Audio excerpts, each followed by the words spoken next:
So my name is Louise Fitzgerald. I'm part of the fossil fuel divestment movement, fossil-free movement Berlin, since January last year. Other than that, I'm a student researching these sort of topics and environmental politics, and I've worked in the environment and civil society for the last 2 years. So that's me.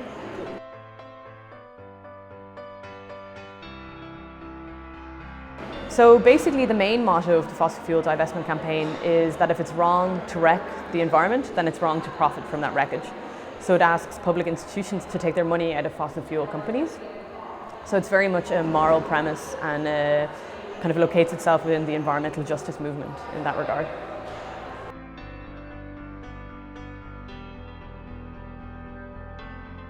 So what the movement would say, and other divestment movements like the apartheid movement or the tobacco movement would say, is that public institutions like universities or government or whatever they be, faith institutions, they're there to serve the public good or the common good.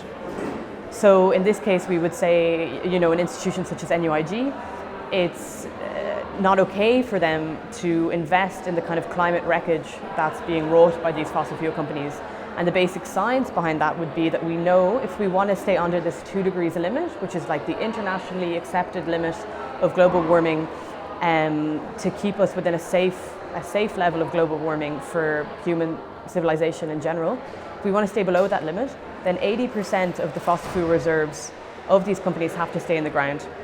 And when we know that, for these public institutions like NUIG to give these companies money, who fully intend to use that money to take 100% out of the ground, and not only take that money not only take all of those fuels out of the ground, but also look for more to make more money. That's shockingly immoral to support that sort of behaviour. That's going to bring us way over the brink of climate catastrophe.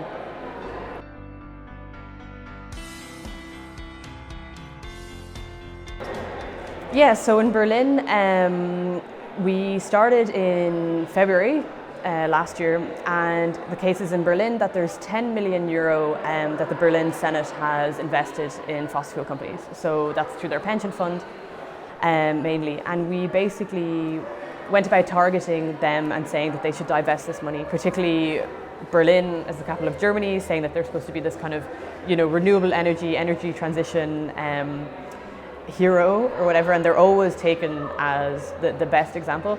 That we just kind of started to highlight how it doesn't make any sense that at the same time they should invest in these companies.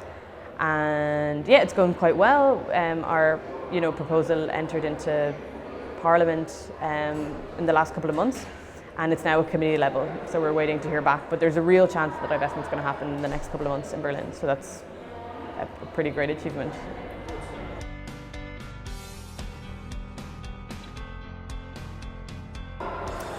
Yeah, so one thing I think is really important to remember, and we always had to remember in Berlin as well at times when we thought the campaign wasn't going anywhere, or we'd hit a brick wall, or we didn't know what to do in terms of strategy, is that the divestment movement globally is based on a very clear logic of divestment that's worked in the past.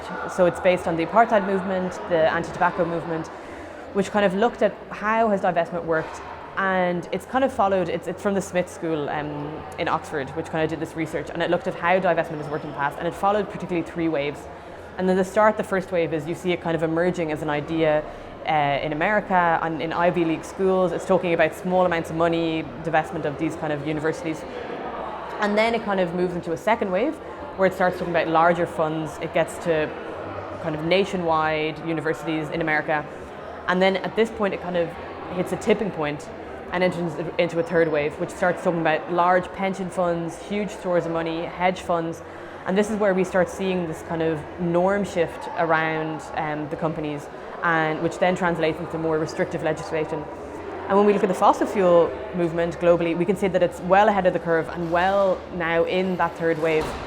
So the nice thing to know is that all of these individual campaigns, whether it be at local level, at city level, at university level, they're part of this movement and they're being swept up in this third wave. So essentially, the movement has already won.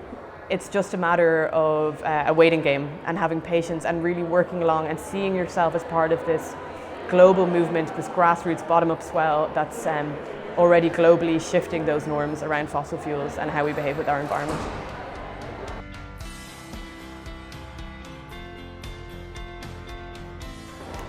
Yeah, so I think there can be a lot of parallels drawn between the NUIG campaign and the Berlin campaign. So at the start, we wanted to enter into dialogue with the mayor because we kind of saw him as the guy who was going to make the decision regarding Berlin divesting.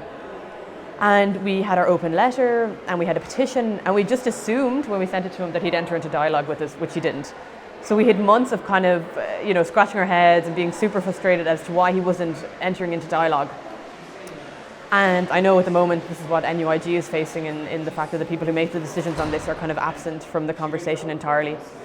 So we kind of brought this into our campaign then, and we said, okay, if they're going to be absent, we're going to use this against them, because it's in no way acceptable that a publicly elected representative is being absent on such an important issue. And it's the exact same case in the case of NUIG. So what we said was, we started asking where is the mayor?